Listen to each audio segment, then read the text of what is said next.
So this is my top 10 most anticipated games for 2019. Now, keep in mind, this is subject to change because there are several games that most likely will come out in 2019, but they don't have an actual release date yet. So, more announcements are going to happen. Also, pretty much all the games on my list except one are pretty much confirmed to come out in 2019 or very likely to come out in 2019. So if you don't see a game on my list that you expected me to have, it's either the game might have just not made the top 10, even though I am looking forward to it, or I'm actually not looking forward to the game at all, or there is the small chance that I might have forgotten a few titles when I'm considering my top 10, or, the game is probably just not coming out in 2019. But anyway, let's get to the list. So coming in at number 10,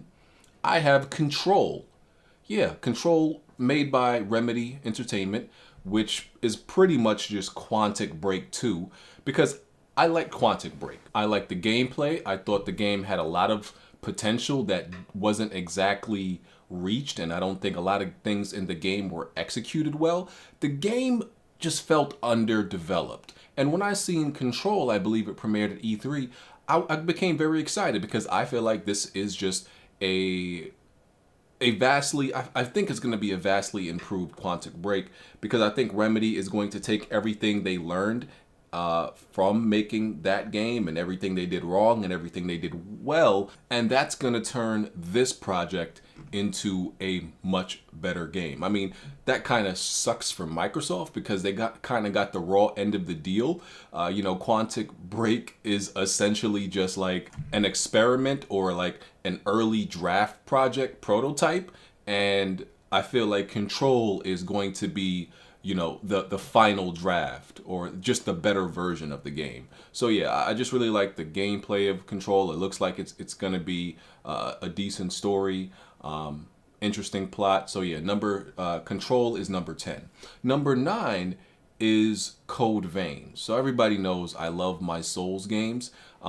This game they've been silent on this project for a while since it was delayed. It was supposed to come out like the end of this year, but it got delayed into 2019, and since then we didn't hear anything about it at all, which I'm not worried about, because that, to me, that just means they've gone on radio silence to put all their effort into developing the game, because it did seem rough around the edges a little bit.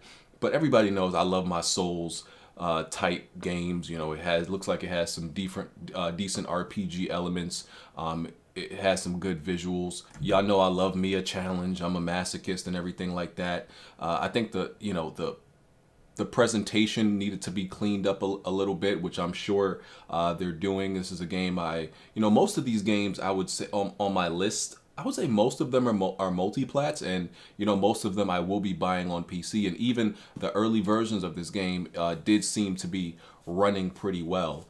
And this seems to be, because there's so many Souls games out there, you can't make your game a clone. So they seem to be adding their own type of flavor or differentiation in gameplay design to make it stand out and make it a little bit different from the rest of the games in this genre. So yeah, I look forward to Code Vein. Code Vein is number 9. So number 8 is Nioh 2, and I went back and forth with my decision for even putting Nioh 2 on my list at all, only because I played so much of Nioh that I got burnt out of it. I beat the game, of course, but I think I put like 85 hours in Nioh, because I did like all the side quests, I did all the unnecessary things in that game, that I became so burnt out. And even though I looked forward to Nioh 2, the thought of playing that game still feels like a chore in my mind, because I burnt myself out of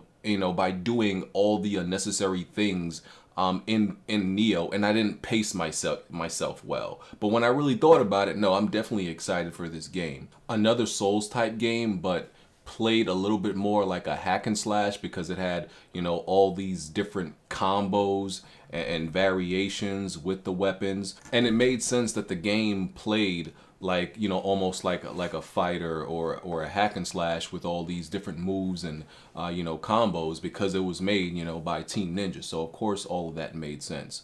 So yeah, I'm definitely looking forward to Neo 2. I think it was a, you know, Neo was originally a PlayStation exclusive. It came to Xbox and PC. I think this one is just coming to all platforms initially. So I'll be buying you know, it on PC if it's on PC at launch, because even though I enjoyed it on PlayStation 4, you know, they had the different modes, the visual mode and the performance mode, and I think the visual mode ran at like 720p if I remember right. It was pretty low. I can't remember exactly what it is, but I'm like, yeah, I'm gonna play this on PC so I can get the highest settings possible. So yeah, Neo is number 8 for me.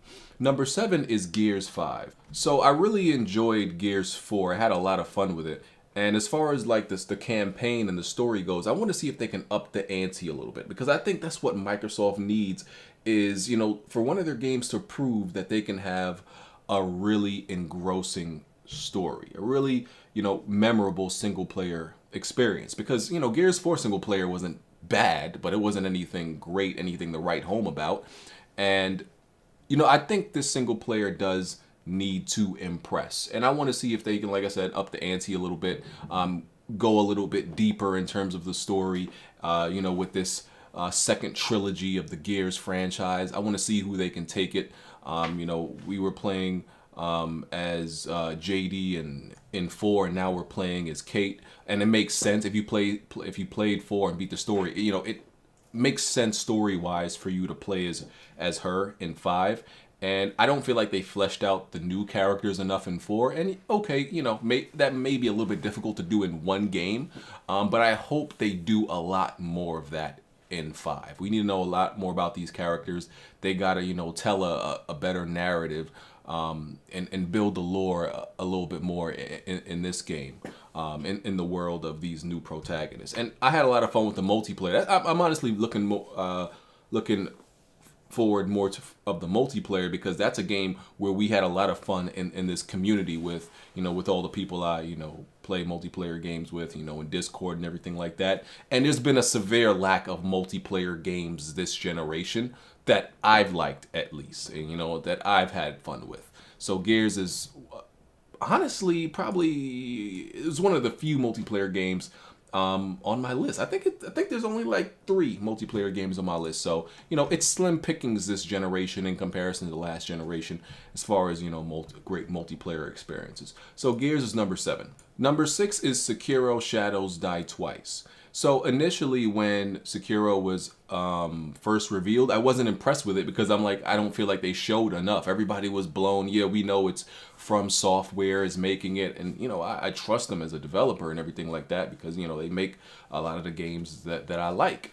But I just didn't feel like enough was shown, and it was like this really quick sizzle reel with a lot of cuts in it. I'm like, I didn't really get to see enough gameplay. But once we saw some actual people playing the game and it wasn't all these cuts, I was like, okay, this looks good. It's gonna have the difficulty, it's gonna have, you know, the great bosses and the great boss design, the great level design, visuals look good. We know From Software is trying to depart from the, you know, the Souls styling of, you know, what we're used to a little bit. They wanted to, you know, get away from that a little bit. They were tired of making the same thing. So, you know, Sekiro looks really fun. So I'm definitely looking forward to it. So it's number 6. Number 5 is Rage 2. Now, listen, let me tell you something. I think Rage 2 is going to blow a lot of people's minds. I think a lot of people are going to be surprised at how amazing and how praised I think this game is going to be, because I'm one of the people who always said Rage, the original Rage wasn't a terrible game. I just think that game got a bad rap. Was it amazing? No. There was a lot of faults in it, but I think I always felt like this game had great potential, and there was no reason, I saw no reason a game like Rage should not get a sequel. I think any game, any original game that shows you it did several things well, I think it only makes sense for you to give that game a sequel, because then, you know, it's clear, it's very clear what they did wrong. So if they get a chance to make a sequel, they can correct all those things, which is what most games do. Most of the time, the best installment in a franchise is usually the second game. Because the first one, it's you can look at it as like a prototype. You put it out there, the consumer tells you what they like, what you didn't like, you make those improvements, and then the second game usually ends up being perfect, and then the third game they change too much and f everything up. So I don't know, why people were, saying it. Nobody was asking for this. I mean, listen, I was asking for it. I think Rage 2, the gameplay speaks for itself. I think it looks awesome. And I don't praise just any first-person shooter. Everybody knows that. I heavily prefer third-person games in general, third-person shooters. But I just love how smooth it looks. It looks fun, crazy. They've definitely expanded, the universe in Rage. And yeah, I just really look forward to it. Made by Avalanche Games, so they're putting their little wackiness to it, which I think it needs. It needs a little lighter touch than the darker tone that was in 1. It needs to be a little bit more fun. So yeah, Rage 2 is number 5. Number 4 is Anthem. So number 4 is Anthem not because I got to play the alpha, which of course I can't necessarily speak on any deep details, but this isn't just wishful thinking and hoping that the game is good. I played it. Okay, so it probably wouldn't be at number 4 if I didn't play it. If I didn't play it, it would have probably been like somewhere like maybe number 8. But I like what I played. I think it's a lot of fun. I think EA is going to be receptive to a lot of criticism and what people want from this game. I think this is a game they're going to support for many years. I played it, like I said, I don't think it's anything like Destiny. I mean, yeah, I don't think it's anything like Destiny. I think people are making that wrong comparison. I understand the comparison, but I think they're trying to do with Anthem the same thing that Activision did with Destiny, but as far as gameplay goes, no, this game is not anything like Destiny. It just feels so smooth. The animations, the way the game plays, it's responsive. And listen, I know a lot of people were, the things we saw at E3, we were like, oh, it's vertical cuts. The game is not going to look like that. It's not going to move like that. It looks like that and it moves like that. I could tell you that right now. Unless they've, unless they've tricked us in the alpha and the final version doesn't look like that or play like that, which is entirely possible, but unlikely. I have all faith in this game. Like I said, I enjoy it. I think it's fun. It's going to be, it's going to focus on co-op experiences, even though I'm not the biggest fan of co-op. And I'm a little disappointed it's not going to have PvP, but hopefully they add that in the future. So Anthem is number 4. Number 3 is Resident Evil 2. I mean, if you're not buying Resident Evil 2 in January, I don't know what you're doing. The game looks amazing. This is a true remake, through and through. Capcom doing a thing. There was a time where Capcom was seemingly in trouble financially, and they weren't putting out the games that the consumers wanted, and they weren't in the best the best graces. But now, even though typically they're balanced right now, they're creating new experiences while remaking a lot of their old experiences. So I'm not mad at them for that. People are buying it. People want it. They're not half-assing their remakes or their projects. They're really rebuilding them from the ground up. So I respect it. And I'm a huge Resident Evil fan. Resident Evil 2 looks great. So, I mean, you don't really have to explain why Resident Evil 2 is number 3. I mean, they're probably already working on Resident Evil 3 remake, and rumors are even Dino Crisis, and we know we're gonna get a new Onimusha. So yeah, but yeah, Resident Evil 2 looks just visually beautiful. Gameplay looks fun. That's a classic game. It's a favorite by most people. So yeah, Resident Evil 2 is number 3. Number 2 is Crash Team Racing Nitro Fueled. Everybody knows how big of a fan I am of Crash Team Racing. I have been calling for this remake forever, for years. it's, to me, the greatest kart racer ever made. The only thing I will, like, debate you with is Diddy Kong Racing, right? And it's because Crash Team Racing is really just Diddy Kong Racing with PlayStation characters, and Diddy Kong Racing is, you could argue, is the best kart racer ever. So I'm not mad at that. So, but they did it right, and I just love the game. I love the driving mechanics, the tracks, the adventure mode was just so good.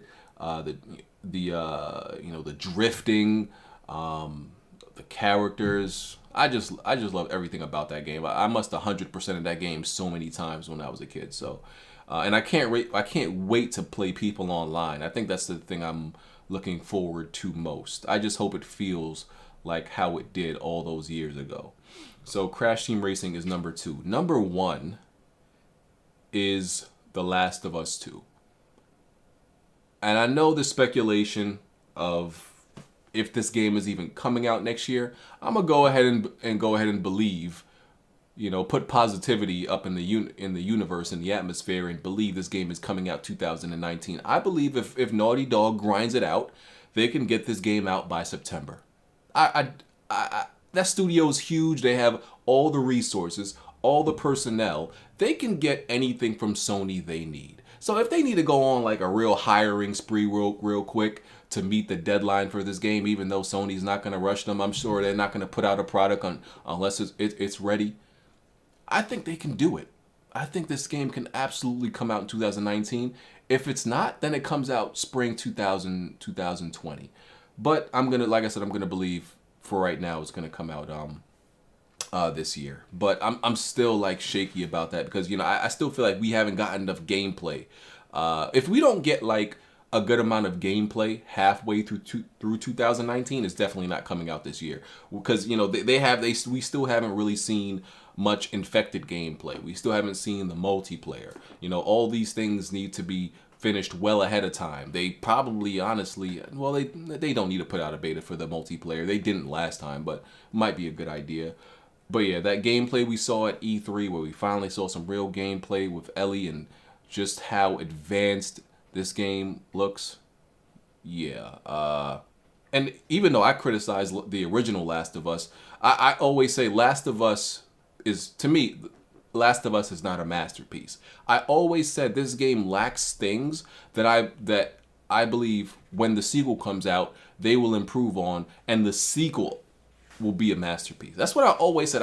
Every time I beat Last of Us, I'm like, this game is not a masterpiece, but it is absolutely guaranteed that the sequel will be. We know the story is going to be great. Naughty Dog has amazing writers. They have a way of tying things together and, doing things you don't expect and creating these really great characters and just memorable characters. The gameplay is going to be solid. They pay attention to a lot of detail, and they always look how they can advance game design. The visuals, the game is going to run at 30 frames, which is probably going to be the worst thing about it. Resolution, I don't know, probably above 1440, something in the middle, 1800 checkerboard, something like that.